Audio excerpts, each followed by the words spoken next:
भारतीय संस्कृत मंडलम नीति आयोग इति उभाभ्याम संस्थानाभ्याम सहकृतः अस्माकं विश्वविद्यालयः अद्य एकं वेबिनार नाम ऑनलाइन संगोष्ठीम् आयोजयति।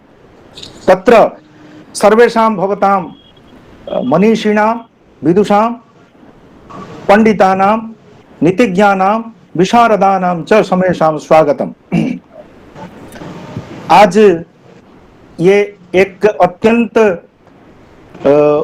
शुभ संध्या है कि आज हम लोग शिक्षा को लेकर के समग्र विश्वविद्यालय के परिवार आज सम्मिलित हैं, यहाँ पर समवेत हैं और इस संदर्भ में कुछ चर्चा करने के लिए हमारे साथ हमारे माननीय अतिथि आचार्य उमाशंकर पचौरी जी उपस्थित हैं।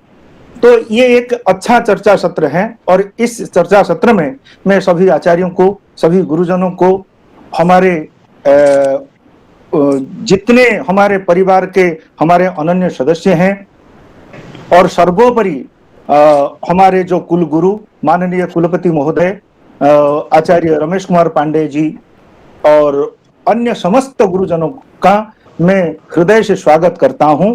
और आज के जो माननीय अतिथि हैं श्रीमान आचार्य उमाशंकर पचौरी जी, उनका भी मैं विश्वविद्यालय की तरफ से हार्दिक स्वागत करता हूं। अब मैं निवेदन करता हूं, अयमारंभः शुभाय भवतु, शुभ मंगला संशया अस्माकं कार्यम अग्रे प्रसरतु इति धिया अहम सप्रश्रयं विनिवेदयामि आचार्य रामानुज उपाध्याय वर्यं यत् ते वेदगिरा ऋग्वाचा अस्मान् सर्वानपि सनाथयन्तु माननीयाः उपाध्याय वर्याः। हरिः ओम्। ततः पूर्वम् एकं निवेदनम् अस्ति। सर्वे आचार्याः कृपया म्यूट् स्थापयन्तु। येषां क्रमः आगच्छति सम्भाषणस्य अथवा दायित्वनिर्वहणस्य ते एव अनम्यूट् भवन्तु, कृपया निवेदनम् अस्ति एतत्। अन्यथा गौरवपूर्णरीत्या वयम् एतत् कार्यं कर्तुं न शक्नुमः, बाधा भवति। कुतः किमपि आयाति मध्ये मध्ये। इदानीं प्रार्थ्यन्ते अस्माकं वेद विद्वांसः, वेद विभागाध्यक्षाः प्रोफेसर उपाध्याय महोदय, रामानुज उपाध्याय महोदय मंगलाचरणं संपादयन्तु। मान्याः।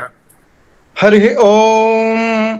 शन्नो मित्रः शं वरुणः, शन्नो भवत्वर्यमा, शन्न इन्द्रो बृहस्पतिः, शन्नो विष्णुरुक्रमः। ॐ नमो ब्रह्मणे नमस्ते वायो त्वमेव प्रत्यक्षं ब्रह्मासि, त्वामेव प्रत्यक्षं ब्रह्म वदिष्यामि, ऋतं वदिष्यामि, सत्यं वदिष्यामि। तन्मामवतु तद्वक्तारमवतु, अवतु माम्, अवतु वक्तारम्। ओम शांति शांति शांति। हरिः ओम्। इदानीम् अस्माकं सायन्तनं शवनकर्म संप्रवृत्तं महते सौभाग्याय इदं वस्तुतः भवति। अतः पौनः पुण्येन अहं विश्वविद्यालय पक्षतः एतेभ्यः वेदाचार्येभ्यः प्रणामांजलिं समर्पयामि। अनंतरम इसके बाद हमारे आज के जो मुख्य वक्ता हैं और जिनसे हमें आधुनिक जो राष्ट्रीय शिक्षा नीति, भारतीय शिक्षा नीति के संदर्भ में कुछ सुनना है और ये भाव के आदान प्रदान का एक महापर्व है। और इस संबंध में मैं आचार्य शिवशंकर मिश्र जी से निवेदन करता हूं, जो हमारे यहाँ विश्वविद्यालय में शोध एवं प्रकाशन विभाग के विभागाध्यक्ष हैं। उनसे मेरा सादर निवेदन है कि कृपया अपने संबोधन से माननीय पचौरी जी का, आज के मुख्य अतिथि जी का और हमारे मोहनीय कुलपति जी का और समस्त अतिथि गणों का स्वागत करें।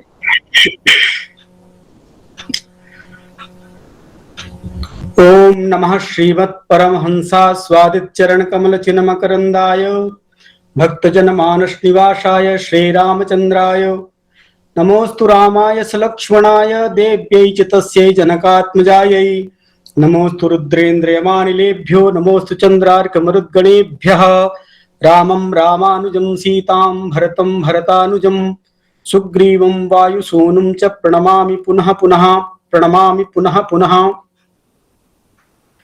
भारतीय शिक्षण मंडलस्य अथ च नीति आयोगस्य संयुक्त तत्वावधाने श्री लाल बहादुर शास्त्री राष्ट्रीय संस्कृत विश्वविद्यालयेन आयोजिते अस्मिन् वेबिनार कार्यक्रमे समागतानां समेषां अतिथीनां मुख्यातिथीनां अध्यक्ष महाभागानां अथ च विश्वविद्यालय परिवार सदस्यानां सादरं स्वागतम् अभिनंदनं वंदनं च विदधामि। नई शिक्षा नीति 2020 के कार्यान्वयन में शिक्षकों की भूमिका इस महनीय विषय पर आयोजित इस कार्यक्रम में हम सभी को संबोधित करने के लिए उपस्थित जो हैं उनके बारे में आप सभी लोग निश्चित रूप से अवगत होंगे। वो एक प्रख्यात चिंतक और भारतीय ज्ञान परंपरा के प्रति जिनकी गहरी निष्ठा है, भारतीय चिंतन परंपरा के प्रति जो अत्यंत संवेदनशील हैं, ऐसे डॉक्टर उमाशंकर पचौरी जी, जिनका शिक्षा के क्षेत्र में एक विशिष्ट योगदान रहा है।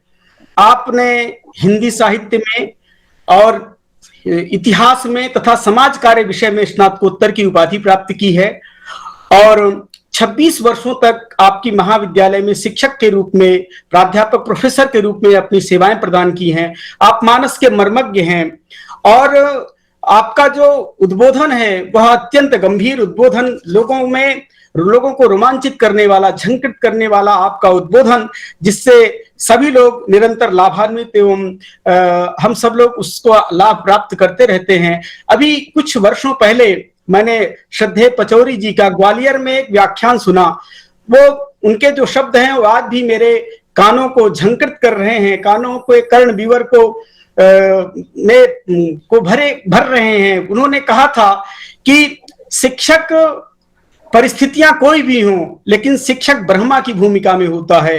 परिस्थितियां कोई भी हों, शिक्षक विष्णु की भूमिका में होता है और शिक्षक महेश की भूमिका में होता है। शिक्षक एक सामान्य जीवन भले जीता है, लेकिन वह एक कर्मयोगी की तरह अपने शिष्य को गढ़ता है। जैसे रामकृष्ण परमहंस ने स्वामी विवेकानंद को गढ़ा, जैसे चाणक्य ने चंद्रगुप्त की रचना की। इस प्रकार के शब्दों को मैंने उनसे सुना और उनकी जो शिक्षकों के प्रति निष्ठा है, शिक्षकों के प्रति जो उनका भाव है कि शिक्षक समाज में एक बहुत बड़ी क्रांति, बहुत बड़ा परिवर्तन ला सकते हैं। ऐसे ही वस्तुतः यह शास्त्रों में भी कहा गया है कि शिष्य का उत्कर्ष गुरु की कृपा से ही होता है। शिष्याः यदुत्कर्षमवाप्नुवन्ति प्रभाव एवैष गुरोरमोघः जातः प्रतापोद्धत कौरवाणाम कृष्णोपदिष्टो हिजयो विजेता। अर्जुन ने जो उस महाभारत में विजय प्राप्त की थी वो उसके अमोघ गुरु का अमोघ आशीर्वाद था, भगवान श्री कृष्ण के अमोघ आशीर्वाद का परिणाम था। शिष्य जो भी उत्कर्ष प्राप्त करता है उसके मूल में गुरु की कृपा होती है। और शिक्षक की भी कितनी विशिष्ट महिमा है। हमारे यहाँ हमारी परंपरा में दो प्रकार के वंशों की चर्चा है, एक है जन्म से और दूसरा है विद्या से। विद्या से जो वंश है उसमें एक आचार्य, एक शिक्षक अपने शिष्य से पराजय स्वीकार करना अच्छा समझता है।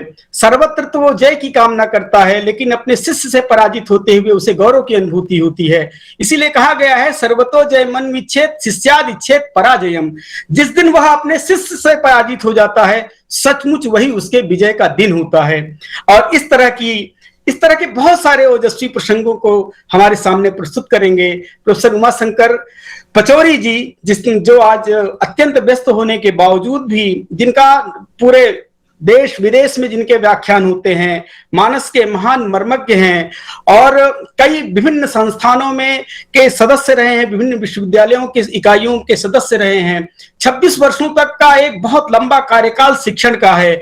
ऐसे श्रद्धेय डॉक्टर उमा पचौरी जी, जो कि अपनी 26 वर्षों की सेवा के बाद, शैक्षणिक सेवा के बाद उन्होंने स्वैच्छिक निवृत्ति लेकर के, सेवानिवृत्ति लेकर के आज वर्तमान में 5000 विद्यार्थियों का, 5000 शिक्षकों का, 5000 शिष्यों का मार्गदर्शन कर रहे हैं, शिक्षा प्रदान कर रहे हैं और वर्तमान में भारतीय शिक्षण मंडल के महामंत्री हैं। मैं आपका इस अवसर पर हम लोगों के मध्य आपने अपना अवसर समय प्रदान किया है, आपका हार्दिक स्वागत, वंदन एवं अभिनंदन करता हूं अपने विश्वविद्यालय के पक्ष से।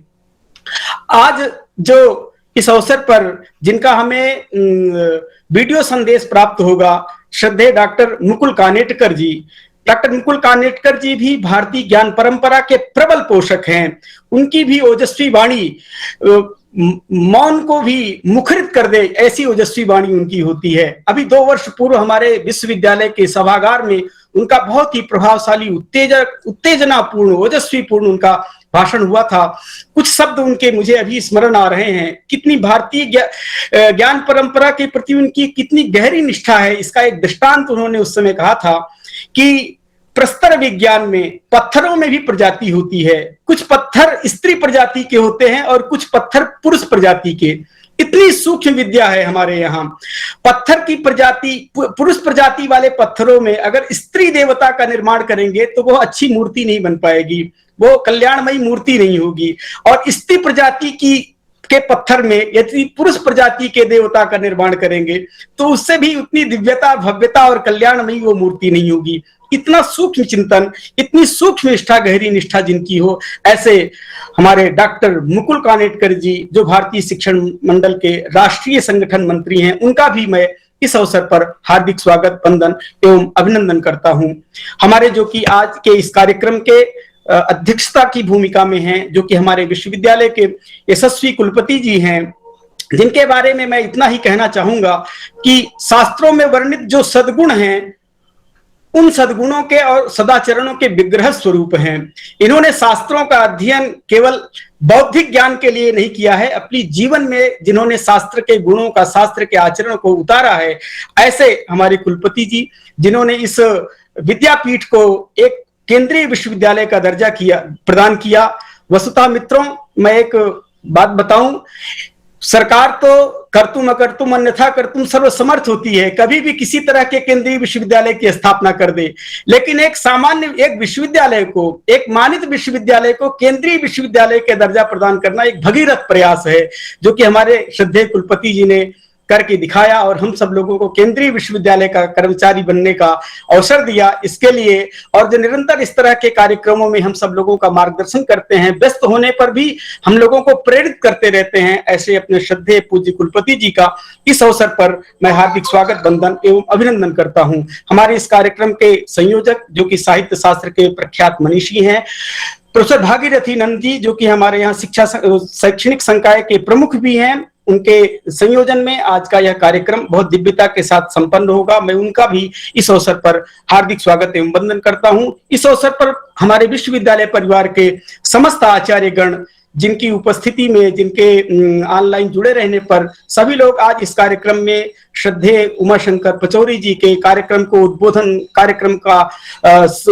का श्रवण करने के लिए उत्सुक हैं, यहाँ उपस्थित हैं, उन सभी समस्त सदस्यों का और जो तकनीकी सहयोग प्रदान कर रहे हैं इस कार्यक्रम में, उन सभी समस्त सदस्यों का भी मैं विश्वविद्यालय परिवार की ओर से अपने पक्ष से हार्दिक स्वागत, वंदन एवं अभिनंदन करता हूं और अंत में सभी का समवेत रूप में स्वागत करते हुए अपनी वाणी को विराम देता हूं। धन्यवाद। धन्यवाद आचार्य मिश्र जी, मैं आपका हृदय से स्वागत करता हूं।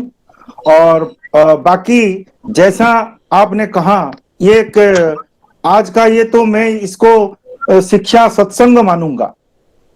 ये कोई प्रवचन नहीं, कोई कथा नहीं, कोई संगोष्ठी नहीं, ये शिक्षा सत्संग है।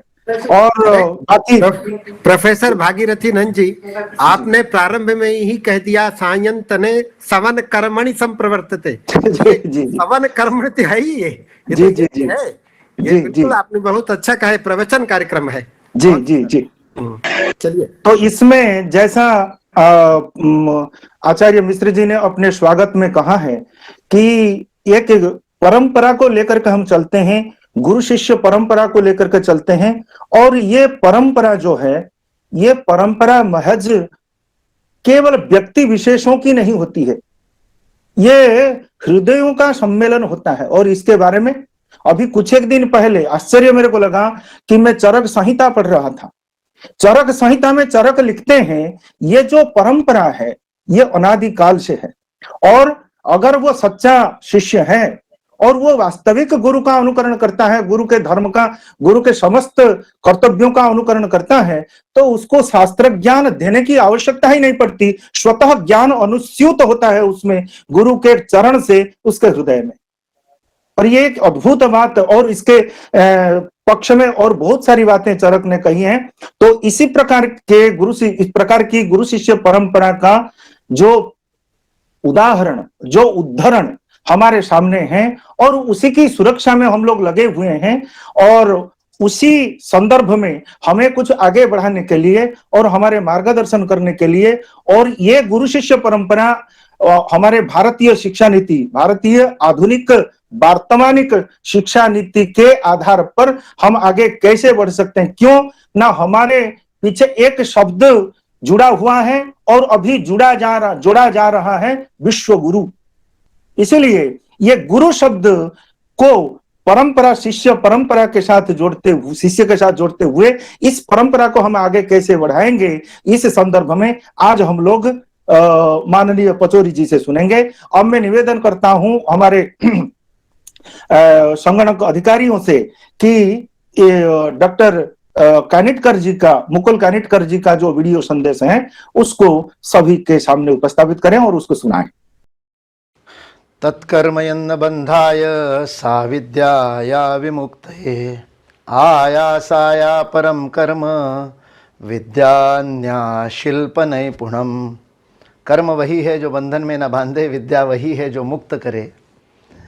अन्य सभी कर्म व्यर्थ का परिश्रम और अन्य सभी विद्याएं केवल मात्र कारीगरी है। विष्णु पुराण के ऋषि ने विद्या की जो परिभाषा दी कि विद्या वह है जो सबको मुक्त करती है, वह मुक्त करी विद्या गत लगभग 200 वर्षों से स्वयं मुक्त होने की प्रतीक्षा कर रही थी। 2020 अंग्रेजी सन के ग्रेगोरियन कैलेंडर के ईस्वी सन 2020 में सब लोगों को ऐसी बातें, ऐसे संकट का सामना करना पड़ा कि जिसको हम भूल जाए। विस्मरण अधिक महत्वपूर्ण लगने लगा था। ऐसे समय दो ऐसी अद्भुत घटनाएं घटी जिन्होंने 2020 को अविस्मरणीय बना दिया।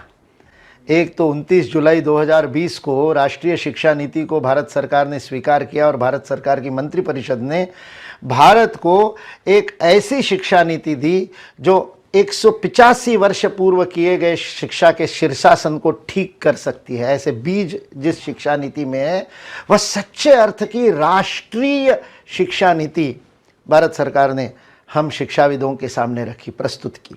66 पृष्ठ अंग्रेजी में, 108 पृष्ठ हिंदी में उस राष्ट्रीय शिक्षा नीति का जो खाका है उसका एक एक शब्द तपस्या से उद्भूत है। दूसरी भी घटना उतनी अविस्मरणीय है। 5 अगस्त 2020 को भगवान श्री राम के निजधाम अयोध्या में उनकी जन्मभूमि पर भव्य मंदिर के निर्माण का कार्यारंभ हुआ। ये दोनों सांस्कृतिक पुनरुत्थान के प्रतीक है। 29 जुलाई 2020 को दी गई राष्ट्रीय शिक्षा नीति और 5 अगस्त को किया गया मंदिर पुनर्निर्माण का कार्यारंभ, ये दोनों भारत के सांस्कृतिक पुनर्जागरण के पड़ाव है, परिवर्तन बिंदु है, टर्निंग पॉइंट है। फिर एक बार भारत जागृत होकर के अपने आप को विश्वगुरु के रूप में स्थापित करेगा। ये जो स्वप्न अनेक ऋषियों ने, महर्षियों ने देखा था, वेद काल से जो ऋषि कहते रहे, एतद् देश प्रसूतस्य सकाशाद अग्रजन्मना स्वम स्वम चरित्रम शिक्षेरन पृथिव्याम सर्वमानवा। इस राष्ट्र का दायित्व ही विश्व का कल्याण और विश्व का मार्गदर्शन है। वह कहने वाले ऋषियों का स्वप्न साकार करने वाली शिक्षा नीति हमको मिली है। किंतु केवल संहिता में, केवल अभिलेख में, केवल डॉक्यूमेंट में शब्द आ जाने से, प्रावधान आ जाने से, व्यवस्था आ जाने से काम नहीं होता। उसे जमीन पर उतारना पड़ेगा, उसे लागू करना पड़ेगा, उसको अमल में लाना पड़ेगा, उसका क्रियान्वयन करना पड़ेगा। मंशा बोल दी गई, इंटेंट हैज बीन स्पोकन, उसको बहुत अच्छी तरह से शब्दबद्ध कर दिया गया। It has been documented properly. अब तीसरी स्थिति आवश्यक है, it has to be put in action, उसको क्रिया में लाने का काम करना है। और ये हम सब के लिए बहुत अद्भुत अवसर है कि नीति आयोग ने भारतीय शिक्षण मंडल को यह दायित्व दिया कि सारे भारतवर्ष में सभी जिलों में विद्यालयी शिक्षा और महाविद्यालयीन शिक्षा में इस शिक्षा नीति के क्रियान्वयन को लेकर के चर्चा करें। और हमने तय किया कि यह चर्चा शिक्षकों के साथ होगी, क्योंकि शिक्षा नीति का क्रियान्वयन शिक्षकों को करना है, शिक्षक ही उसे क्रियान्वित कर सकते हैं। सरकार चाहे तो यदि शिक्षक साथ ना दे तो कुछ नहीं कर सकती, और शिक्षक यदि तय कर ले तो सरकार क्रियान्वयन को रोक नहीं सकती। इतनी शक्ति शिक्षकों के अंदर है। इस शिक्षा नीति के निर्माण में इतिहास गठित हुआ है। ऐसा अद्भुत विमर्श किसी और नीति के लिए विश्व के किसी भी देश में इतिहास में कभी नहीं हुआ। 5 वर्ष तक लगातार देश के कोने कोने में 2.5 लाख से अधिक गांवों के अंदर 33 करोड़ लोगों तक, 6 करोड़ से अधिक परिवारों तक, यानी लगभग 33 करोड़ लोगों तक चर्चा करने के बाद, उनके सुझाव लेने के बाद ये शिक्षा नीति सामने आई। डॉक्टर कस्तूरीरंगन जी के नेतृत्व में जो समिति इस शिक्षा नीति के अभिलेख को तैयार करने के लिए बनी थी, वह भी ऋषियों की समिति थी। उन्होंने भी जा करके काम किया। मुनि विद्यासागर जी महाराज को मिलने के लिए, और छत्तीसगढ़ के एक कोने के गांव में महाराज जी जहां पर विराजमान थे, वहां जाकर के कस्तूरीरंगन जी ने उनके विचार सुने। इसलिए एसी कमरे में बैठ करके लिखी गई ये शिक्षा नीति नहीं है, ये शिक्षा नीति तपस से निकली हुई शिक्षा नीति है, ऋषियों के तपस से। Doctor Kasturirangan, doctor M.K. Shridhar, मंजुल भार्गव, वसुधा कामत, कट्टीमणि जी, मजहर आसिफ, एक एक उस समिति का सदस्य किसी ऋषि से कम नहीं था। और इसलिए स्वतंत्रता के 75 वर्ष होने को आए, अगले वर्ष 75 वर्ष पूर्ण हो जाएंगे, लेकिन वास्तविक स्व का तंत्र अभी भी प्रतीक्षारत है। हम आज भी उस ब्रिटिश राज की व्यवस्थाओं को चला रहे हैं, उन व्यवस्थाओं को झेल रहे हैं। इस देश का मानस, इस देश का समाज, इस देश का प्रत्येक व्यक्ति वास्तविक स्वतंत्रता की प्रतीक्षा कर रहा है। क्रांतिकारियों के बलिदान को सार्थक करना अभी बाकी, और उसके लिए शिक्षा का भारतीयकरण सबसे महत्वपूर्ण आवश्यक है। 185 वर्ष पूर्व 1835 में शिक्षा का पूरा नियंत्रण सरकार के हाथ में दे दिया गया। शासन केंद्रित शिक्षा व्यवस्था का निर्माण हुआ जब शिक्षा का अधिनियम मैकॉले ने बनाया 1835 में। 1823 में अंग्रेजों ने सर्वेक्षण किया। भारत के 7 लाख गांवों के सर्वेक्षण में पाया कि प्रत्येक व्यक्ति को शिक्षा देने की व्यवस्था इस देश में 1823 तक थी। थॉमस मुनरो लिखता है 100% साक्षरता, जिसने दक्षिण में सर्वेक्षण किया। पूर्व में सर्वेक्षण करने वाले विलियम बेल ने लिखा कि 98% साक्षरता थी। विलियम एडम, जिसने बॉम्बे प्रेसिडेंसी यानी पश्चिम में सर्वेक्षण किया, वो 96% कहता है। उत्तर में सबसे कम विलियम लिटनर पंजाब प्रोविंस में बताता है 93%। लगभग 96% से अधिक, 96% से ज्यादा साक्षरता वाला देश स्वतंत्र होते समय 1947 में केवल 18% साक्षर रह जाता है। ब्रिटिश राज का शिक्षा में योगदान है 82% लोगों को अशिक्षित करना। उस इतिहास को बदलने की घड़ी आ गई है। इस राष्ट्रीय शिक्षा नीति में ऐसे बीज है जो पूरी तरह से उस शीर्षासन को ठीक कर सकते हैं। वह स्वायत्तता, वह लचीलापन, वह अद्भुत विद्यार्थी केंद्रित, अध्ययन केंद्रित शिक्षा पद्धति के बीज इस शिक्षा नीति में, लेकिन उसका क्रियान्वयन शिक्षकों को करना पड़ेगा। मल्टीपल एंट्री मल्टीपल एग्जिट के लिए जो पाठ्यक्रम बनने हैं वो तो शिक्षक ही बनाएंगे, वो यूजीसी थोड़ी बनाएगी, वो सरकार थोड़ी बनाएगी, वो तो हमको बनाने पड़ेंगे। उसकी व्यवस्था हमको करनी पड़ेगी। विद्यार्थियों को यदि विकल्प देने हैं तो विकल्प देने वाली व्यवस्था शिक्षकों को करनी पड़ेगी। इसलिए शिक्षकों के हाथ में शिक्षा नीति का क्रियान्वयन है। शिक्षकों का वह दायित्व है। विश्व मार्गदर्शन का दायित्व जैसे भारत पर है, वैसे राष्ट्र मार्गदर्शन का दायित्व शिक्षकों पर है। वयम राष्ट्रे जागृयाम पुरोहिताः। इसलिए भारतीय शिक्षण मंडल ने आगामी 45 दिनों में पूरे देश में, देश के कोने कोने में जाकर के लाखों शिक्षकों के साथ सीधे संवाद साधने का यह अद्भुत महायज्ञ प्रारंभ किया है। वेबिनार्स भी होंगे और प्रत्यक्ष बैठकें भी होंगी। स्कूल शिक्षा के प्राचार्यों के साथ में, प्रधानाध्यापकों के साथ में, मुख्याध्यापकों के साथ में बैठकें होंगी। एकेडमिक लीडरशिप, शैक्षिक नेतृत्व को अपने दायित्व के प्रति सजग करना होगा। शिक्षकों को अपने क्रियान्वयन के दायित्व को हाथ में लेने के लिए प्रेरित करना होगा। उसके लिए यह चर्चात्मक कार्यक्रम होंगे। शिक्षकों को इसमें सहभागी होना है। सुनना भी ध्यान से है, गुनने के साथ सुनना है, एकाग्रता के साथ, और जहां अवसर मिले वहां बोलना है, और बोलने का अवसर नहीं मिले तो लिख करके अपने ओपिनियन देने, गूगल फॉर्म मिलेगा। हर शिक्षक को पूछा जाएगा क्या चुनौती है, इस शिक्षा नीति को लागू करने में क्या अड़चने आएगी। मातृभाषा में शिक्षा को लागू करना है, अनेक कला के विषय लेने, 64 कलाओं को शिक्षा में लाना है, एक्स्ट्रा करिकुलर को करिकुलर एक्टिविटीज को करिकुलम का पार्ट बनाना है, पाठ्यचर्या के अंदर लाना है, क्रीड़ा को, कला को, कौशल को, व्यावसायिक शिक्षा को। इतने सारे शिक्षक कहाँ से आएंगे, कितनी चुनौतियां हैं। शिक्षकों को अपनी पढ़ाने की पद्धति बदलनी पड़ेगी, पेडागोजी शिक्षण विधि बदलनी पड़ेगी। क्या इसके लिए शिक्षक तैयार है? इसलिए चुनौतियों पर चर्चा करनी, और केवल चुनौतियों पर चर्चा नहीं करनी।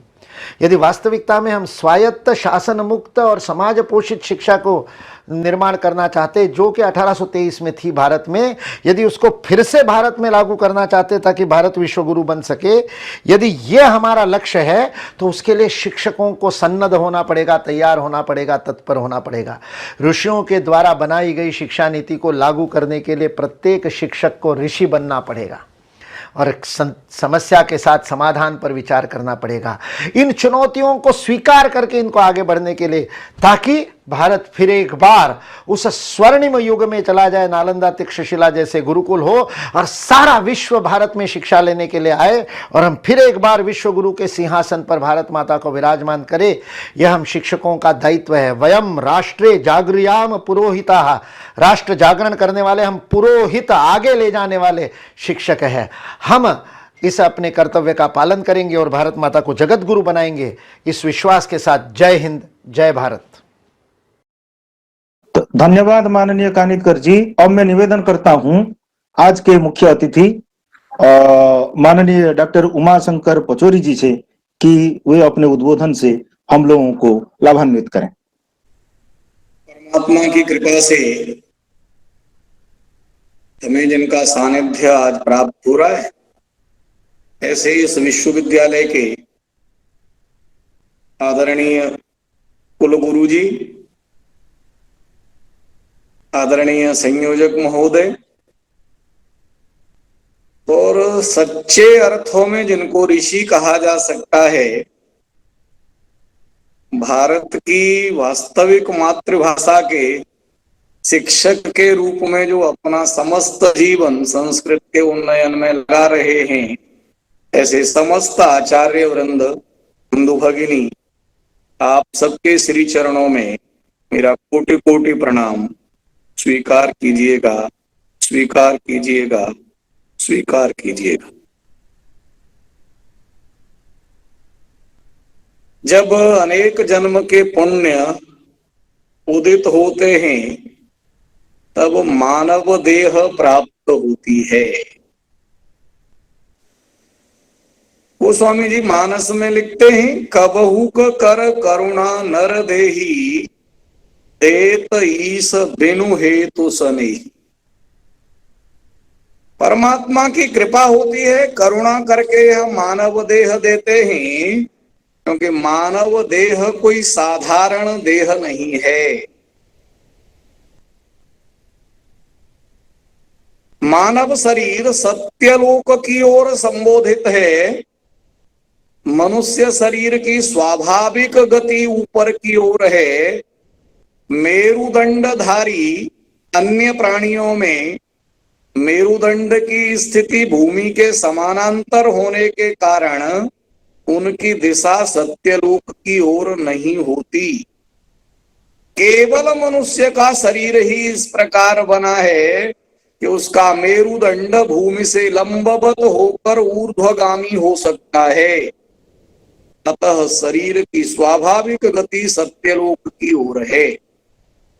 हर दिन सूर्योपासना करते समय अपने शरीर में पैर से सिर तक सप्तलोकों भू भुवः स्वः महः जनः तपः सत्य का आवाहन किया जाता है। यह लोक मानवीय चेतना के क्रमशः उन्नत सोपान है। इसका चरम सत्यलोक है। हृदय से लेकर ब्रह्मरंध्र तक फैला हुआ मानवीय मस्तिष्क उत्तम लोक है। शरीर के इस उत्तम लोक में तपोलोक और सत्यलोक दोनों समाहित है। इसके लिए मुंड शब्द भी प्राचीन ग्रंथों में मिलता है। इसका विकास धी की उपलब्धि में अनिवार्य है। आजकल समग्र व्यक्तित्व विकास के बारे में अधिक चर्चा होती है। शिक्षा के लक्ष्य के रूप में यह चर्चा करते समय भी इसमें अंगांगी भाव की अवधारणा को स्पष्ट करना होता है। उपनिषदों की परिभाषा में इसे पंचात्मिक विकास भी कह सकते हैं। अन्नमय स्तर में हमारा जो शरीर है उसको स्वस्थ रखना और धर्म साधन बनाना अधिक महत्व रखता है। तिर्यक पशु पक्षी आदि में प्रकृति माता ने अन्नमय शरीर को बहुत दृढ़ और शक्तिशाली बनाया है, जिसके सहारे वे प्रकृति प्रेमी जीवन यात्रा निर्वाह करते। गज, गर्दभ, काक, पिक सब इसी कोटि में आते हैं। मनुष्य को शरीर को सुयोग्य साधन बनाने हेतु विशेष प्रयास तथा नियमित अभ्यास करना पड़ता है।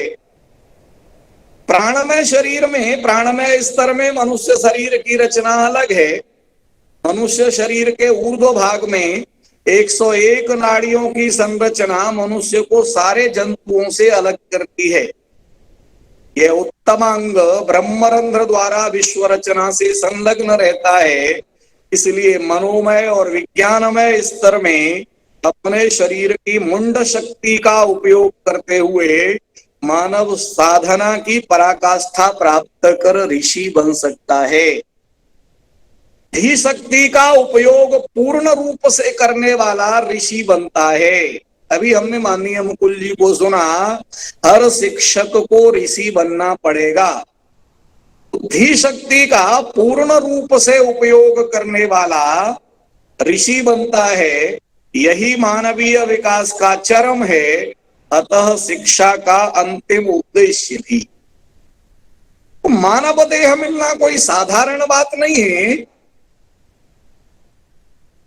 बहुत कृपा होती है परमात्मा की, तब मानव देह मिलती है। स्वामी विवेकानंद जी आगे कहते हैं, मानव देह मिलने के बाद भी जब पुण्य 2 गुने हों तब उनको भारत भूमि में जन्म मिलता है, क्योंकि यह मोक्ष की भूमि है। बाकी संसार में सब देशों की भूमि भोग भूमि है। तत्कर्म यन्न बंधाय, यह केवल भारत में सिखाया जा सकता है। भारत के मनीषी ही यह बता सकते हैं ऐसा कर्म कैसे किया जाए जो बंधन का कारण न बने, न अच्छे का न बुरे का, क्योंकि अच्छा कर्म भी बंधन का कारण बनेगा और बुरा भी। कर्म कैसे हो, कर्म यन्न बंधाय, ये विष्णु पुराण के ऋषि की इच्छा पूरी करने वाला राष्ट्र केवल भारत है। इसलिए भारत मोक्ष की भूमि है। इस स्तर को प्राप्त किए बिना इस आवागमन से मुक्ति नहीं मिलेगी, यह ऋषि ही कह सकते हैं। ये पुण्य जब 3 गुने होते हैं तब शिक्षक बनने का अवसर प्राप्त होता है।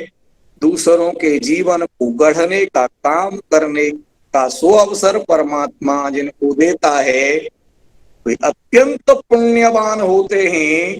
आप समस्त शिक्षक बंधु भगिनी ऐसे ही 3 गुने पुण्यवान लोग हैं।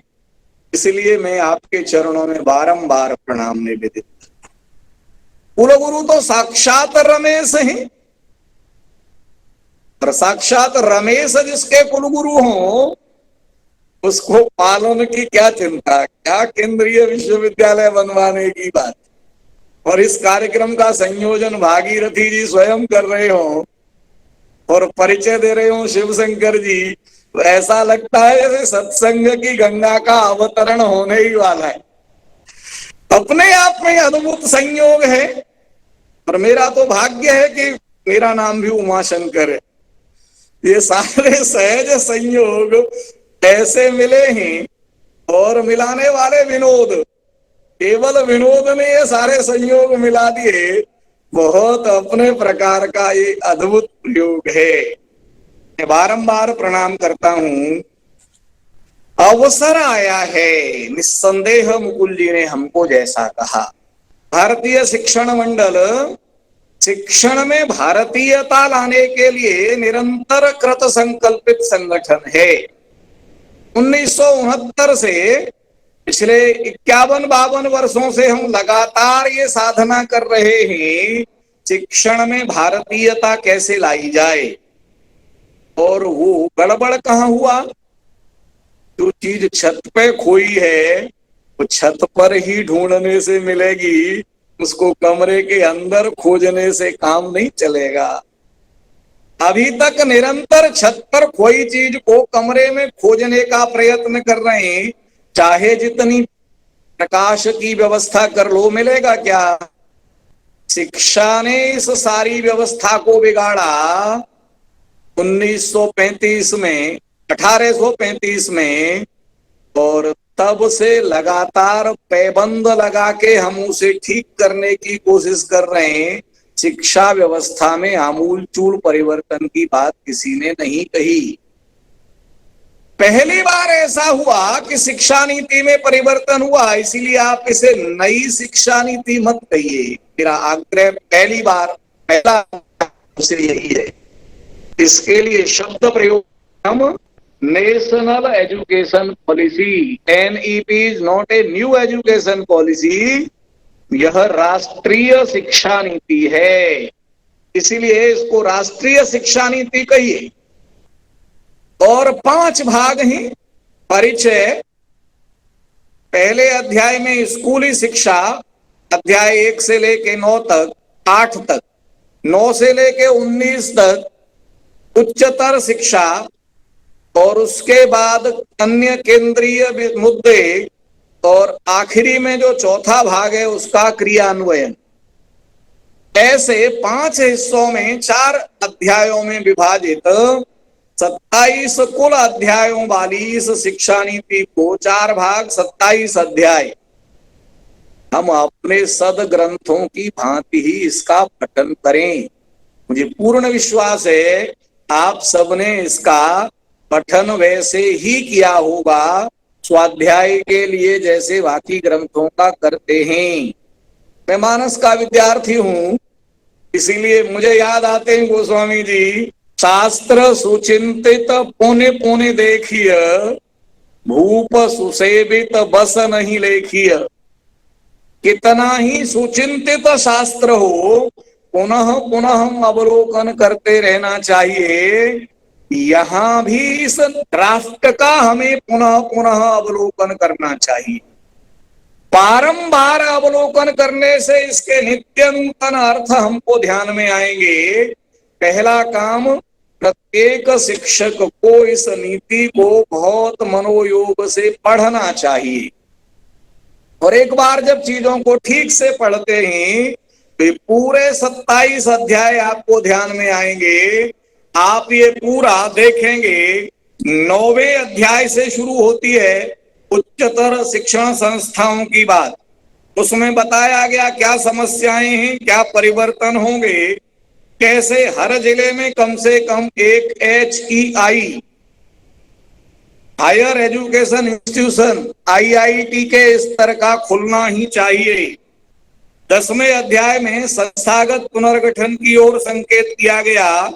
2040 तक सारे HEI को मल्टी डायमेंशनल बहुविषयक संस्थानों के रूप में विकसित करने की मल्टी डिसिप्लिनरी संस्थाएं बनेंगी। 2030 तक योजना बनाइए, 40 तक ये सब होना ही है। अध्याय 11 में समग्र और बहुविषयक शिक्षा की ओर बात कही गई है। हम संस्कृत वालों के लिए बहुत आनंद का विषय है। कादम्बरी में जो शिक्षा को 64 कलाओं की बात की गई थी, इस 11वें अध्याय में उसका उल्लेख किया गया है। कैसे बहुविषयक बनाना है, कैसे समग्र बनाना है, आज जिसे लोग लिबरल आर्ट्स कह रहे हैं उसकी बात की गई है। जिस मल्टीपल एग्जिट और एंट्री की बात हम कर रहे हैं वो इसी 11वें अध्याय के 9वें बिंदु में है, एक भी क्षण पढ़ाई व्यर्थ नहीं जाने वाली। अब 1 वर्ष पूरा कर लेगा विद्यार्थी तो उसे सर्टिफिकेट मिलेगा, 2 वर्ष पूरे कर लेगा तो डिप्लोमा मिलेगा, 3 वर्ष पूरे कर लेगा तो डिग्री मिलेगी, 4 वर्ष पूरे कर लेगा तो शोध सहित मिलेगा।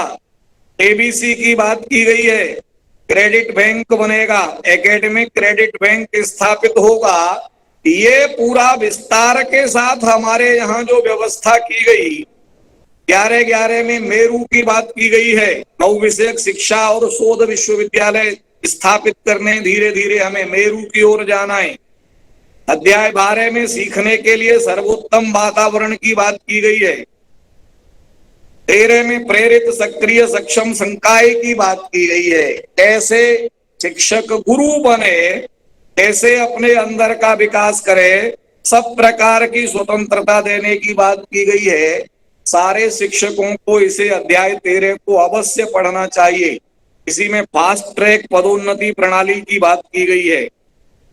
अध्याय 14 में उच्चतर शिक्षा में पूरी बात की गई है, जो एसईडीजी है, सामाजिक और आर्थिक रूप से वंचित वर्ग है, उसका समावेश किस प्रकार किया जाए, इसकी चिंता इसमें की गई है। अध्याय 15 में अध्यापक शिक्षा की बात की गई है, जो हम सबके मन में है। 16 में व्यावसायिक शिक्षा, 17 में एनआरएफ की स्थापना, अध्याय 18 में पूरी नियामक प्रणाली की बात की गई है, आमूलचूल परिवर्तन की बात की गई है। कौन कौन से संस्थान रहेंगे जो इन सब की चिंता करेंगे। अध्याय 19 में प्रभावी प्रशासन की और नेतृत्व की बात की गई है, बोर्ड ऑफ गवर्नर्स की स्थापना की बात की गई है। उसके बाद भाग 3 में अन्य केंद्रीय विचारणीय मुद्दे लिए गए। 20वें अध्याय में व्यावसायिक शिक्षा, 21 में प्रौढ़ शिक्षा, 22 में भारतीय भाषाओं, कला और संस्कृति का संवर्धन, 23 में प्रौद्योगिकी का उपयोग करते हुए एकीकरण की बात की गई है, 24 में ऑनलाइन और डिजिटल शिक्षा की बात की गई है। 25वें अध्याय से क्रियान्वयन की बात की गई है, भाग 4 है ये, क्रियान्वयन की रणनीति क्या। इसी में भारतीय शिक्षण की बहुत पुरानी मांग स्वीकार की गई, एचआरडी मंत्रालय कर दिया गया था इसका नाम, ह्यूमन रिसोर्स डेवलपमेंट। भारतीय शिक्षण मंडल ने कभी अपने मंच पर मंत्री को एचआरडी मिनिस्टर संबोधित नहीं किया, हम हमेशा उनको शिक्षा मंत्री कहते थे, क्योंकि हमारी दृढ़ मान्यता थी भारतीय ज्ञान परंपरा में शब्द का बहुत महत्व होता है। मानव किसी भी प्रकार से संसाधन नहीं है, आप उसके स्तर का कैसे विकास करने की चिंता करते हैं तो ये शिक्षा मंत्रालय ही होना चाहिए, क्योंकि शिक्षा हमारे लिए बहुत महत्वपूर्ण विषय है। इसीलिए यहाँ नाम बदला गया, एचआरडी से शिक्षा मंत्रालय नाम कर दिया गया। हालांकि हमारी इच्छा थी शिक्षा और संस्कृति मंत्रालय दोबारा से बने, जो पहले था 1986 तक ये शिक्षा मंत्रालय था, 86 में बदला गया। इस राष्ट्रीय शिक्षा नीति में फिर से ये परिवर्तन हुआ है। अध्याय 26 में वित्त पोषण की बात है और अध्याय 27 में क्रियान्वयन की बात है।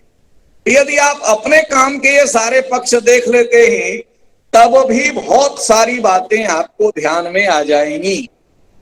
मैं केवल इतना निवेदन करना चाहता हूं, जो जो चीजें आचार्य के रूप में आप चाहते थे शिक्षा पद्धति में, आप ईमानदारी से विश्लेषण करके देखेंगे कि सारी की सारी चीजें नीति के रूप में इसमें आ गई हैं।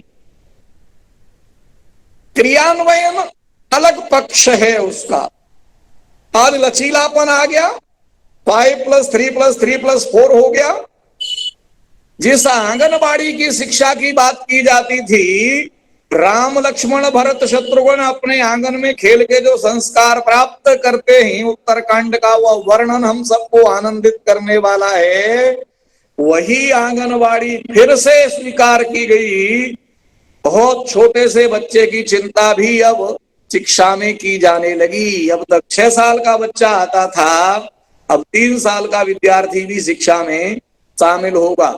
आंगनों को, बालवाड़ी को, आंगनबाड़ी को फिर से लेने की जो बात कही गई है, भारतीय भाषाओं में शिक्षा की बात कही गई। भारतेंदु हरिश्चंद्र लगातार प्रयत्न करते रहे जीवन भर, निज भाषा उन्नति है सब उन्नति को मूल, बिनु निज भाषा ज्ञान के मिटे न हिय को शूल। ये हिय का शूल मिटने का समय आ गया है। अपनी भाषाओं में पढ़ाई की बात हो गई है, अब नीतिगत रूप से स्वीकार कर ली गई, परंतु लागू करने का काम आईएएस अधिकारी तो नहीं करेंगे सर। उनको तो उसी भाषा में जिसमें वो पढ़ के आए हैं, उसी भाषा को बनाए रखने की जिद है। ये काम शिक्षकों को करना पड़ेगा। एनआरएफ की बात हो गई, नेशनल रिसर्च फाउंडेशन हो गया, लागू भी होना शुरू हो गया काम। 50,000 करोड़ रुपए शोध के लिए इस वित्त में प्रस्तावित कर दिए हैं माननीय वित्त मंत्री जी ने। आपकी बहुत इच्छा थी कि डिग्री केवल कागज की नहीं हो, उसके साथ व्यावहारिक अनुभव हो, शामिल कर लिया गया। जिसको डॉक्टर बनना है उसको कक्षा 9 से डॉक्टर से संबंधित प्रशिक्षण प्राप्त करना होगा। पूर्ण स्वायत्तता देने की बात कर दी गई, पेडागोजी की बात कर दी गई। अब मेथडोलॉजी तो शिक्षा की उपनिषदों से निकाल के लाने का काम आपको करना पड़ेगा ना। कौन बताएगा कि हमारे उपनिषदों में पा से शुरू होने वाली, पकार वाली 12 प्रविधियों का उल्लेख है? ये काम तो आपका है ना। आप शोध करके लोगों को बताएंगे। प्रवचन प्रविधि हमारे यहाँ होती थी शिक्षा में। प्रकृष्ट वचन अर्थात प्रवचन पहला स्थान प्राप्त करता है, क्योंकि अपने गले के ऊपर की 2 शक्तियों का उपयोग किया जाता है। मुखमंडल, इस मुखमंडल का विकास इसी से होता है। अधिशील शिक्षा, अधिप्रज्ञ शिक्षा की ओर बढ़ेगी। बिना प्रकृष्ट वचन के, बिना प्रवचन के आचार्य विचार का संवहन नहीं कर पाता। इसीलिए शिक्षा में प्रकृष्ट वचन यानी प्रवचन ये पहला स्थान प्राप्त करता है। तो लेक्चर मेथोडोलॉजी, प्रवचन प्रविधि, लेक्चर से प्रवचन को दुनिया में कोई नहीं समझा सकता, पर्यायवाची नहीं है। आपको शास्त्रों से निकाल के ये विषय उनके सामने रखना पड़ेगा। अब जरूरत पड़ेगी संस्कृत और योग को शिक्षण में अनिवार्य बनाना है। ये जो बातें यहां आई हैं वो सब उसके लिए काम करना पड़ेगा ना। दूसरी प्रविधि प्रश्न प्रविधि है, तीसरी प्रमा प्रविधि है, चौथी प्राणाराम प्रविधि है, अब 5वीं प्रांत प्रविधि है, 6वीं प्रजाति प्रविधि है, 7वीं प्रमोद प्रविधि है, उपनिषदों में 8वीं पर्यटन प्रविधि है, स्टडी टूर मेथोडोलॉजी, 9वीं प्रज्ञान प्रविधि है, 10वीं प्रयोग प्रविधि है, एक्सपेरिमेंट मेथोडोलॉजी। ये राष्ट्रीय शिक्षा नीति में सब शामिल किया गया। परिशीलन प्रविधि है, इंट्रोस्पेक्शन मेथोडोलॉजी, और अंतिम परिष्कार प्रविधि है, रिफाइनमेंट मेथोडोलॉजी। उपनिषदों की इन प्रविधियों को वर्तमान समय में प्रासंगिक बना के उनको तर्कपूर्ण ढंग से समाज के सामने रखने का अवसर राष्ट्रीय शिक्षा नीति आपको दे रही है। यदि ये अवसर आप चूक गए तो पुनः ये अवसर आसानी के साथ प्राप्त नहीं होता। इसलिए ध्यान से पढ़िए इस राष्ट्रीय शिक्षा नीति को। पूरे देश भर में ये विमर्श इस बात के लिए हो रहा है। इसके बाद का एक सत्र रखा जाता है, आपने रखा कि नहीं मुझे मालूम, शिक्षक उस पर चर्चा करें। उसके बाद एक फॉर्म भारतीय शिक्षण मंडल की ओर से है, आप चुनौतियां बताइए, क्या कठिनाइयां हैं, चैलेंजेज क्या हैं, और चैलेंजेज मत बताइए, समाधान बताइए। क्योंकि आप सब जानते हैं ना, संस्कृत वाले हैं, प्रकृति पहले समस्या उत्पन्न करती नहीं है, समाधान पहले उत्पन्न करती है। मैं आजकल बार बार एक उदाहरण दे रहा हूं। आप प्रकृति का खेल देखिए, चमत्कार देखिए। जो पेड़ होता है सीताफल, उसका फल अत्यंत मीठा है। शुगर के मरीज के लिए, डायबिटीज के लिए, मधुमेह रोगी के लिए जहर है।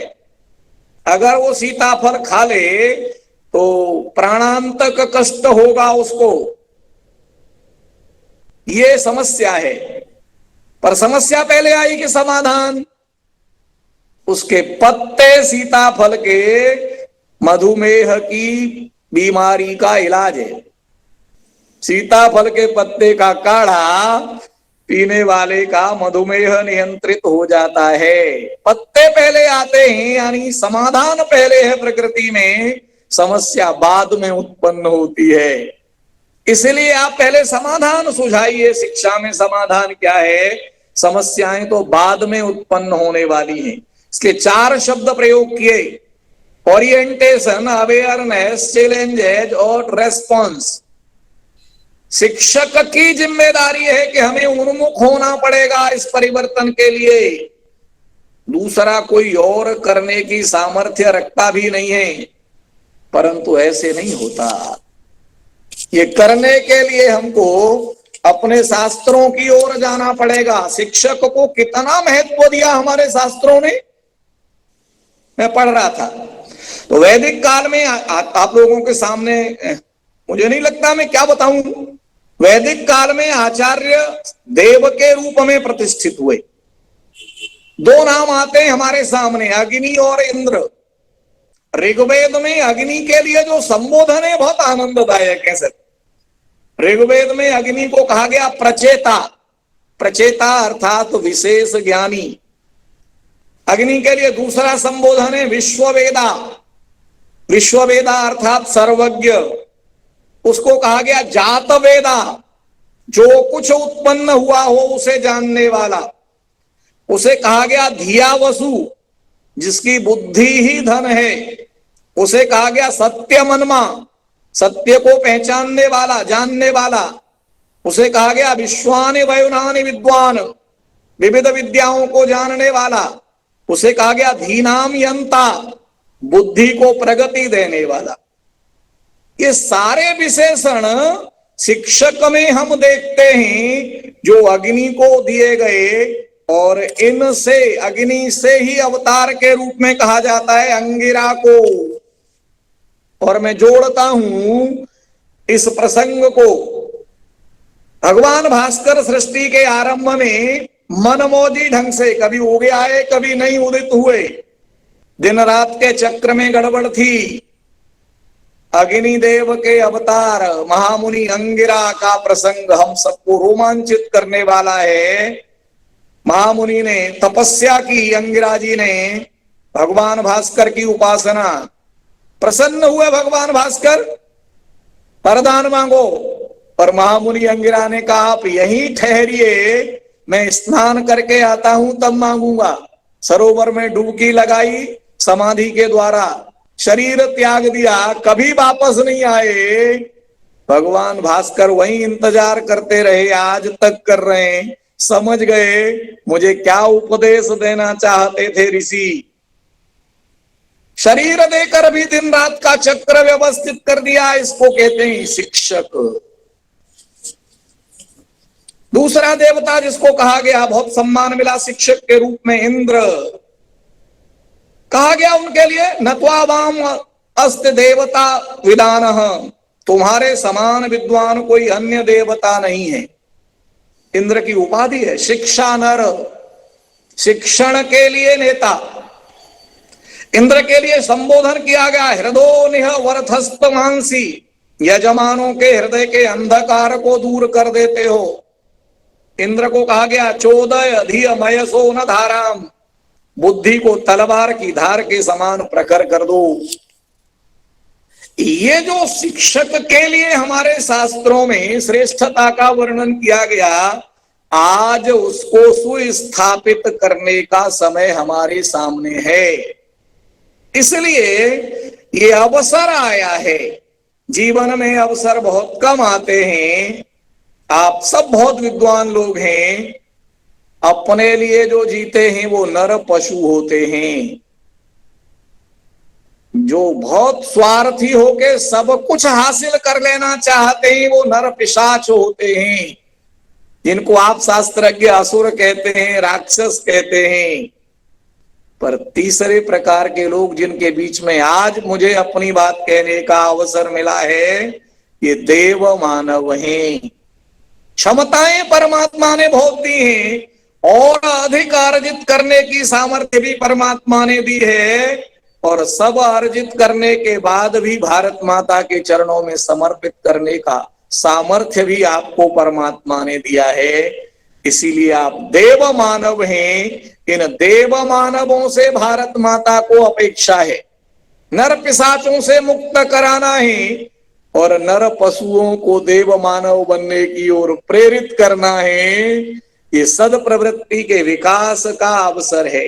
ये काम केवल शिक्षा के माध्यम से होगा। शिक्षा का जो शीर्षासन ठीक करने का समय है, आदरणीय मुकुल जी ने जैसा कहा, उसमें हम सबकी सहभागिता होगी। ऐसा न हो कि अवसर निकल जाए और पीढ़ी अगली वाली हमसे पूछे जब NEP 2020 लागू हो रही थी तब आप क्या कर रहे थे, और आपको हम तो अपना शोध पत्र लिख रहे थे, हम तो अपनी PhD करा रहे थे, हम तो अपना कैरियर एडवांसमेंट कर रहे थे। तब आप गर्व से कह सको हाँ, भारतीय शिक्षण मंडल के साथ मिलके हम राष्ट्रीय शिक्षा नीति 2020 का क्रियान्वयन करने में सन्नद्ध थे। तटस्थ रहने से भी काम नहीं चलेगा। समर शेष है नहीं पाप का भागी केवल व्याध, जो तटस्थ हैं समय लिखेगा उनका भी अपराध। ऐसी स्थिति न रह जाए, इसलिए आप सबके चरणों में प्रार्थना, आदरणीय कुलगुरु जी के मार्गदर्शन में हमारा विश्वविद्यालय अग्रणी भूमिका में हो इस नीति के क्रियान्वयन में। आज से ही पाठ्यक्रम बनाने शुरू हो जाएं, योजनाएं बनानी शुरू हो जाएं। मैं क्या कर सकता हूं, क्योंकि अपने कक्षा का तो मैं राजा होता हूं, शिक्षक से बढ़ के दुनिया में कोई नहीं होता। ठान ले तो क्या नहीं हो सकता। सरकार चाहे तो अभी कुछ नहीं कर सकती। नीतियां बहुत आई और गई, शिक्षकों ने स्वीकार नहीं किया तो लागू नहीं हुई, पर शिक्षकों ने अगर इसे स्वीकार कर लिया तो लागू होने से कोई नहीं रोक सकता। आप अपने स्तर पर प्रयत्न कीजिए। 1 करोड़ शिक्षक हैं देश में और 33 करोड़ विद्यार्थी हैं। केवल एक शिक्षक 33 विद्यार्थियों की जिम्मेदारी ले ले तो 33 करोड़ देव मानवों का निर्माण बिना देर लगे हो सकता है। यही इसके क्रियान्वयन का बहुत महत्वपूर्ण पक्ष है। आप अपना अभिमत रखिए, क्या चुनौतियां हैं, क्या उनके समाधान हैं। भारतीय शिक्षण मंडल उसको नीति आयोग तक ले जाएगा। शिक्षकों के अंदर अगर ये भाव जग गया, उसके अंदर का ऋषित्व जाग गया, तो फिर किसकी सामर्थ्य है। अपनी स्वेच्छा से वो शांत पड़ा हो, नहीं शाप देता मारीच को सुबाहु को, अन्यथा तो विश्वामित्र के अंदर इतनी शक्ति नहीं थे, किसकी औकात है उनके यज्ञ को ध्वंस करने की। परंतु श्रेय राम को दिलाना है, समर्पण अस्त्रों का राम को करना है, यश राम को दिलाना है। इसलिए गुरु के रूप में उन्हें अपने साथ लेकर आना है। यही भाव भूमि में आप इसके क्रियान्वयन के सहभागी बनेंगे। ऐसी प्रार्थना के साथ आप सबके चरणों में बैठकर मुझ जैसे विद्यार्थी को सीखने का यह अवसर देने के लिए आपका कोटि कोटि धन्यवाद करता हूं। आदरणीय कुलगुरु जी के श्री चरणों में पुनः प्रणाम करते हुए अपनी बात पूरी करता हूं। बहुत बहुत धन्यवाद। वंदे मातरम। भारत माता की जय।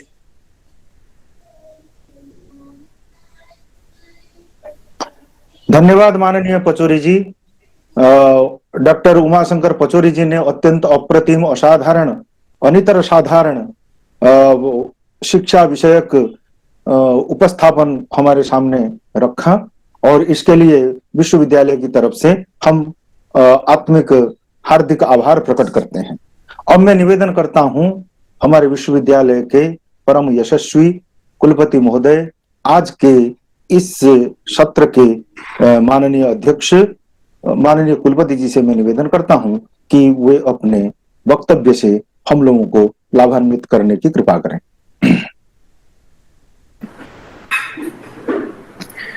तव कर कमलस्थां स्फाटिकीम क्षमालां नख किरण विभिन्नां दाडिमी बीज बुद्ध्या प्रतिपलमनुकर्षन् येन कीरो निषिद्धः स भवतु मम भूत्यै वाणिते मन्दहासः वाणिते मन्दहासः। परमादरणीयाः, वस्तुतः समग्रस्य कार्यक्रमस्य मूलपुरुषाः अस्माकं भारतीय शिक्षण मंडलस्य संगठन मंत्रिणः डॉक्टर मुकुल कानेटकर महोदयाः, येषां तावत् तपसा, येषां यत्नेन प्रयत्नेन वस्तुतः इयं या राष्ट्रीय शिक्षा नीतिः समागता वर्तते। बहुविधः तेषां प्रयत्नः अस्माभिः समनुभूतः। अनन्तरम् अद्य तावत् अस्य सत्रस्य जे मुख्य वक्तारः माननीयाः डॉक्टर उमाशंकर पचौरी महाभागाः, येषां कीदृशम् अध्ययनमस्ति, कीदृशः स्वाध्यायः वर्तते, कीदृशी व्याख्यानपद्धतिः वर्तते, इदानीमेव अस्माभिः श्रुता। अनन्तरम् अस्माकं ये संयोजकाः, शैक्षणिक संकाय प्रमुखाः प्रोफेसर भागीरथी नंद महोदयाः, स्वागतकर्तारः माननीयाः अस्माकं शोध विभागाध्यक्षाः, अन्ये सर्वेपि संकाय प्रमुखाः, वरिष्ठाः आचार्याः, प्रोफेसर दीक्षित पीयूषकांत दीक्षित महाभागाः, अथ च अस्माकं तावत् पूर्व संकाय प्रमुखाः प्रोफेसर भोई महाभागाः, प्रोफेसर केदार प्रसाद महाभागाः, पुरोहा महाभागाः, इदानीं दृष्टिपथम् आयान्ति अस्माकं मीमांसकाः आचार्याः राममुदन महाभागाः, अन्ये विभागाध्यक्षाः, संकाय प्रमुखाः, तावत् विविधेषु शास्त्रेषु कृतभूरि परिश्रमाः आचार्याः। यह वस्तुतः श्री लाल बहादुर शास्त्री राष्ट्रीय संस्कृत विश्वविद्यालय के लिए गौरव की बात है। हमारे विश्वविद्यालय में माननीय पचौरी जी का एक बार व्याख्यान हो चुका है रामनवमी के प्रसंग में, वो मुझे स्मरण है। अद्भुत व्याख्यान शैली है उनकी। आज जो विचारणीय विषय है जिसकी बहुत अच्छी भूमिका प्रस्तुत की हमारे संयोजक जी ने, प्रोफेसर भागीरथी नंद जी ने, कि वस्तुतः जो राष्ट्रीय शिक्षा नीति 2020 आई है, इसमें शिक्षकों की क्या भूमिका है, शिक्षक का क्या योगदान होना चाहिए, यह मूल विषय था चिंतन का। और उन्होंने प्रारंभ में कह दिया कि आज ये सायंकाल जो कार्यक्रम हो रहा है, यह वस्तुतः सवन सत्र है और प्रवचन, हमारी परंपरा में इसको प्रवचन कहते हैं। भाषण तो अंग्रेजों की देन में है, लेक्चरबाजी, वो लेक्चर नहीं, हृदय से कहने की और पूरे हृदय से सुनने की बात होती है इसमें। और इसी बात को आगे बढ़ाते हुए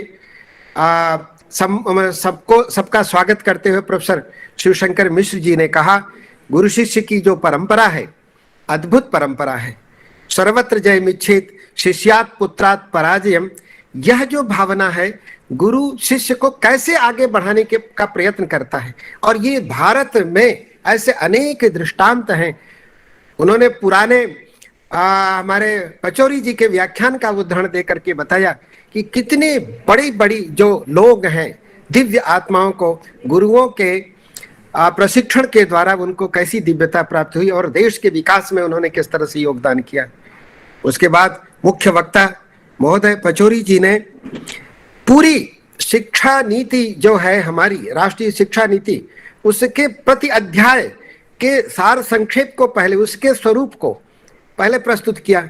बताया 27 अध्याय, आप सोचिए ये हमारे 27 नक्षत्रों की तरह हैं। और हमारा ये परम कर्तव्य होता है कि इसको शास्त्र की तरह बार बार, जैसा कि उन्होंने बताया कि बार बार इसका अध्ययन करना है ताकि आपको हृदयंगम हो जाए। जो शास्त्र जब तक हृदयंगम नहीं होता है तब तक ठीक से उसका प्रतिपादन नहीं किया जा सकता, उसके रहस्य को नहीं समझा जा सकता। तो इसको पहले हृदयंगम करना है, फिर इसको क्रिया के द्वारा, केवल भाषण से नहीं। यद्यपि हमारे यहाँ कहा जाता है ना, उपदेश ही पांडित्यम, तो उपदेश देने में पंडिताई बहुत अच्छी है, लेकिन ये भी साथ में कहा जाता है यस्तु क्रियावान स पुरुषः महान। तो क्रिया ही हमारे यहाँ उसकी ही पूजा की जाती है, भाषण की नहीं। तो हमारे जीवन में ये जो अवसर आया है कि ये जो शिक्षा नीति है, भारत को भारत बनाने की जो शिक्षा नीति है, उसके लिए सारे अध्यापकों का योगदान, सारे शिक्षकों का योगदान होना चाहिए और कर्तव्य बुद्धिया इसमें लगने की जरूरत है। शिक्षकों की भूमिका भारतीय परंपरा में जो है उसका बहुत वैदिक पृष्ठभूमि लेकर के आपने बहुत अच्छे से स्पष्ट किया। भगवान है जो मर्यादा पुरुषोत्तम श्री राम है, उनको भी शास्त्र की शिक्षा प्राप्त करने के लिए, शास्त्रों की शिक्षा प्राप्त करने के लिए गुरु का आश्रय लेना पड़ा, क्योंकि गुरु ही उस ज्ञान को दे सकते हैं। इसके लिए विश्वामित्र जी जो अपार शक्ति संपन्न है, उन्हें किसी भी शक्ति की आवश्यकता बहुत अच्छी तरह से हमारे पचौरी जी ने प्रस्तुत किया। भगवान को भी शस्त्र विद्या सिखानी है, जानते हैं कि उनके सामने किस तरह की चुनौती आनी है। उनके सामने भी रावण जैसा दुर्धर्ष, हाँ, जिसको क्या कहें, उन्होंने नर पशु नर पिशाच सब कुछ कह दिया, देव मानव की कोटि भी बता दी। तो उसका वध करना है, उसके लिए उनको कैसे सुसज्जित करना है, वह सोच करके वो भविष्य को देखते हुए उनकी तैयारी की। आज इस विश्व को इस तरह के विश्वामित्र जैसे और वशिष्ठ जैसे गुरुओं की जरूरत है। हम राम भले न बना पाए, लेकिन कुछ अच्छे शिष्य बनाएं तो हमारा जीवन सार्थक होगा, ये उनके कहने का अभिप्राय था।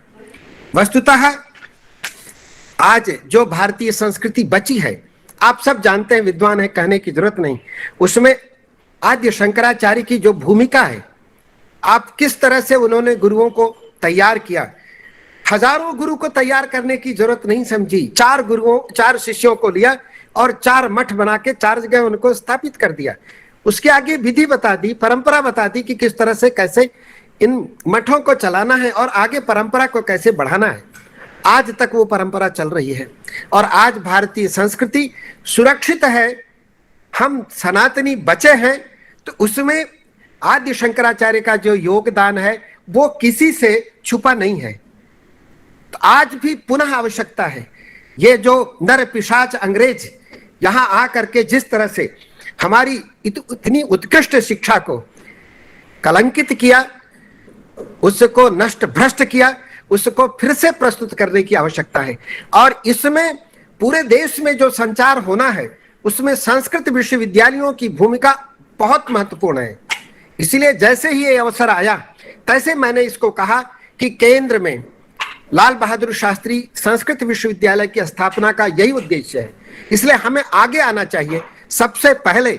और मैं चाहता हूं कि जैसे हमारे डॉक्टर उमाशंकर पचौरी जी ने जिस दृष्टि को रखा है, उनके चिंतन में जिस तरह के आचार्य होने चाहिए, जो अपने आचरण के द्वारा, अपने शास्त्र ज्ञान के द्वारा और उस कौशल के द्वारा जिससे शिष्यों का निर्माण होता है, उसमें हम अपने आचार्यों को पहले तैयार करें, ताकि ये आचार्य अपने शिष्यों के लिए पूरी तरह से, पूरी तत्परता के साथ लगें, जिस तरह के वैदिक पृष्ठभूमि में गुरुओं की जो भूमिका बताई गई है।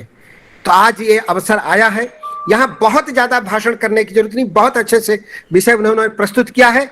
आप सब लोगों से मेरा करबद्ध निवेदन है कि उस शिक्षा नीति को, जिसको हम बार बार, हमने डॉक्टर चमुकृष्ण शास्त्री जी का भी व्याख्यान आयोजित किया था। आप सब लोगों ने वस्तुतः संस्कृत की क्या भूमिका है, संस्कृत के लिए इसमें क्या दिया गया है, आज जो भारतीय ज्ञान परंपरा उस शिक्षा नीति के द्वारा प्रतिष्ठापित करने की जो योजना बनाई गई है, उसके मूल में संस्कृत प्रतिष्ठित है। क्योंकि बिना संस्कृत के अध्ययन के भारतीय ज्ञान परंपरा को नहीं समझा जा सकता। उस संस्कृत को विधिवत व्यवस्थित करने के लिए हम सब लोगों को आगे बढ़ना पड़ेगा। और जैसा कि पचौरी जी ने बताया, हमारे लिए एक और बड़ा एक सुअवसर यह है, अपॉर्चुनिटी यह है कि हमारा जो विश्वविद्यालय है उसको बहुविषयक विश्वविद्यालय के रूप में स्थापित होना है। जिसके लिए जो योजनाएं बनाई गई उनकी स्थापना के लिए हमको काफी समय लगेगा, 10, 15, 20 वर्ष लगेंगे, लेकिन प्रारंभ तो करना पड़ेगा, शुभारंभ तो करना पड़ेगा। उस शुभारंभ के लिए हमको यत्नवान बनना पड़ेगा, प्रयत्न करना पड़ेगा। मैं बार बार कहता हूं कि प्रयत्न के द्वारा ही सिद्धि मिलती है। और मैं उदाहरण में कहता हूं, जो मछली है जल में रहती है, वह एक स्थान से दूसरे स्थान पर बिना प्रयत्न के नहीं जा सकती है, उसको भी प्रयत्न करना पड़ता है। जिसका जीवन जल है, जल में रहती है, जल में सोती है, जल में भोजन करती है, जल में स्नान करती है, वह मछली भी बिना प्रयत्न के एक स्थान से दूसरे स्थान पर नहीं पहुंच सकती है। उसी तरह से बिना प्रयत्न के हम उस रूप को नहीं प्राप्त कर सकते जिस रूप की आवश्यकता है। तो आज आपका जो उद्बोधन था निश्चित रूप से बड़ा ही प्रेरणादायी था और हमारे अध्यापकों की अपनी भूमिका में अपने को तैयार करने के लिए बहुत पाथे का काम करेगा, बहुत ही उपयोगी होगा, ऐसी मेरी मान्यता, ऐसा मेरा अभिमत है। मैं पुनः समस्त आचार्यों को जो आज यहाँ प्रस्तुत थे, जो किसी कारणवश नहीं आ गए हैं, उनको भी इस बात से अवगत कराना है कि अब समय विराम करने का नहीं है। अब अपने को सन्नद्ध करके, और ये जो बड़े प्रयत्न के बाद, कितना प्रयत्न आपने बता दिया, उसकी पुनरावृत्ति नहीं कर रहा हूं। यह जो राष्ट्रीय शिक्षा नीति आई है, अद्भुत है, अभूतपूर्व है, और भारतवर्ष में ऐसी शिक्षा नीति इसके पहले नहीं आई।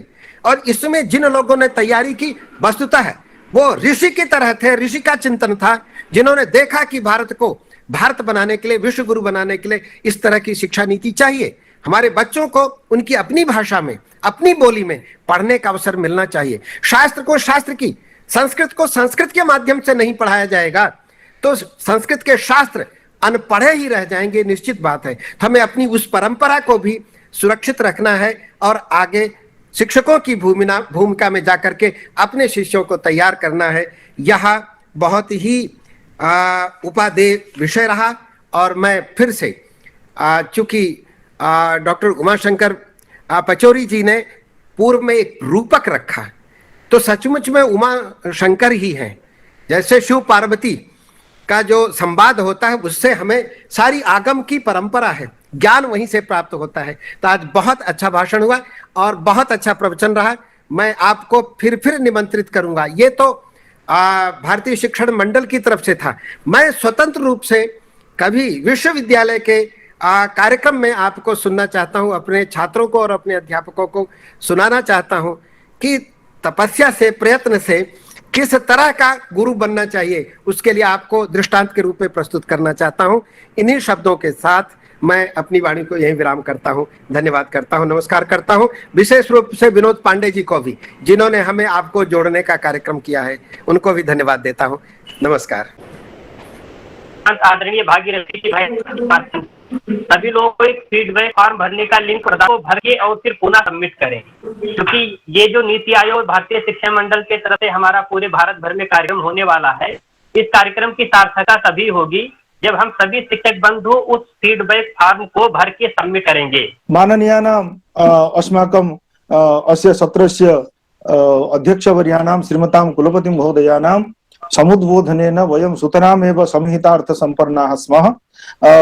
अतः पौनःपुन्येन अस्माकं विश्वविद्यालय पक्षतः, स्वपक्षतः, सर्वेषां पक्षतः अहं पौनःपुन्येन धन्यवादान् कृतज्ञताश्च समर्पयामि। इदानीम् अस्माकं विश्वविद्यालयस्य परमाचार्याः अनेन नैकशास्त्रप्रविष्टाः महावैयाकरणाः तथैव परमार्थेपि अत्यन्तं श्रमवन्तः माननीयाः जयकान्त सिंह शर्मा महोदयाः प्रार्थ्यन्ते यत् ते कृतज्ञतावचोभिः कृतज्ञता ज्ञापनेन अस्य सत्रस्य समाप्तेः पूर्वं सकलम् एव सम्पादयन्तु माननीयाः शर्मा महोदयाः। सर्वश्रेयस्करीं सीतां तोहं रामवल्लभां भारतीय शिक्षण मंडल एवं नीति आयोग के संयुक्त तत्वाधान में इस विश्वविद्यालय के द्वारा आयोजित वेबिनार में ये राष्ट्रीय शिक्षा नीति के क्रियान्वयन में शिक्षकों की जो भूमिका है, इस पर अपनी अध्यक्षता एवं अध्यक्षीय उद्बोधन के द्वारा अनुग्रहित करने वाले, निरंतर संस्कृत और संस्कृति के लिए जीवन समर्पित किए हुए हमारे माननीय कुलपति महोदय, जो निरंतर प्राच्य विद्या के परमोत्कर्ष के लिए अविरत प्रयास करते रहते हैं, ऐसे आचार्य श्री रमेश कुमार पांडे जी को अशेष धन्यवाद ज्ञापन पुरस्कार कृतज्ञ निवेदन करता हूं। संकल्पित विषय में इन्होंने वीडियो संदेश के द्वारा हमें राष्ट्रीय शिक्षा नीति के विविध आयाम, उसके स्वरूप, उसकी लोक मंगल प्रवृत्ति और राष्ट्रीयता के आधान में जो उसकी भूमिका है, इसका निर्भ्रांत अवगमन कराया है। उस शिक्षा नीति के समग्र आकार को प्रस्तुत करने वाले भारतीय शिक्षा मंडल के जो अखिल भारतीय संगठन मंत्री हैं डॉक्टर मुकुल कानिटकर जी, उनके प्रति भी कृतज्ञता का ज्ञापन करता हूं। आज मुख्य अतिथि के रूप में हमारे सामने उपस्थित जो मुख्य वक्ता हैं, जो स्वयं अखिल भारतीय महामंत्री हैं डॉक्टर उमाशंकर पचौरी जी के प्रति भी कृतज्ञ निवेदन है। वस्तुतः उनके वाक्य से और उनके उद्बोधन से हमें प्रतिक्षण यह अनुभव हो रहा था कि हिंदी भाषा के महामनीषी तो हैं ही, रामायण महाभारत पे प्रभुत उनका आयास और प्रवेश है, और वर्तमान जो राष्ट्र को जीवनी शक्ति देने वाली जो यह नीति है, इसमें चैतन्य आधान के लिए कैसे जागरूक है, उनके प्रतिपद वचन से हमें अनुभव हो रहा था। उनके प्रति प्रभूत कृतज्ञ निवेदन करता हूँ। स्वागत भाषण के द्वारा प्रकृति विषय की ओर उन्मुख करने वाले न्यायशास्त्र के महामनीषी, शोधक प्रविधि के कुशल ज्ञाता आचार्य शिवशंकर मिश्र जी के प्रति भी पुष्कल धन्यवाद ज्ञापन करता हूँ। इस अत्यंत महत्वपूर्ण प्रासंगिक सारस्वत सत्र में मंगल का आधान करने वाले हमारे वेद मूर्ति आचार्य श्री रामानुज उपाध्याय जी, आचार्य श्री सुंदर नारायण झा जी ने जो मांगल्य का आधान किया है, उनके प्रति वंदन पुरस्कार कृतज्ञ निवेदन करता हूँ। और इस ज्ञान सत्र को सुचारू संयोजित करने वाले साहित्य शास्त्र के महाविदग्ध आचार्य और आकंठ निमग्न रसधारा में ऐसे आचार्य श्री भागीरथी नंद जी के प्रति भी साधुवाद पुरस्कार आभार अभिव्यंजन करता हूँ। और इस आंतरजालिक प्रविधि के द्वारा इस ज्ञान सत्र से संबद्ध जितने भी दर्शक हैं, चिंतक हैं, सबके प्रति भी हार्दिक धन्यवाद ज्ञापित करता हूँ। साधुवाद, प्रणाम। बहुत बहुत धन्यवाद, अशेष कृतज्ञताएं आचार्य जयकांत शर्मा जी। अब मेरा निवेदन सभी माननीय आचार्यों से है कि जैसा इससे पहले विनोद कुमार पांडे जी ने बताया और मैंने भी आप लोगों को निवेदन किया और हमारे विश्वविद्यालय के उसमें ग्रुप में वो लिंक भेजा जा चुका है। कृपया आप लोग इसको भर करके भेज दें और समय पर हम लोग ताकि इसको आगे भेज सकें। अब मैं निवेदन करता हूं आचार्य रामानुज उपाध्याय जी से अब शांति पाठ से इस मंगल सत्र को, महामांगल्य प्रद सत्र को उपशम कराएं। माननीय रामानुज उपाध्याय जी।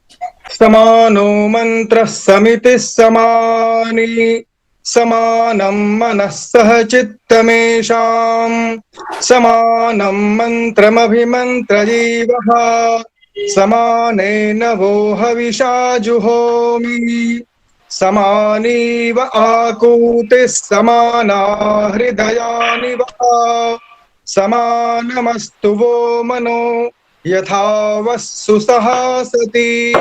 ओम सहनाववतु सहनौ भुनक्तु सह वीर्यं करवावहै, तेजस्विनावधीतमस्तु मा विद्विषावहै। ओम शांति शांति शांति। हरि ओम।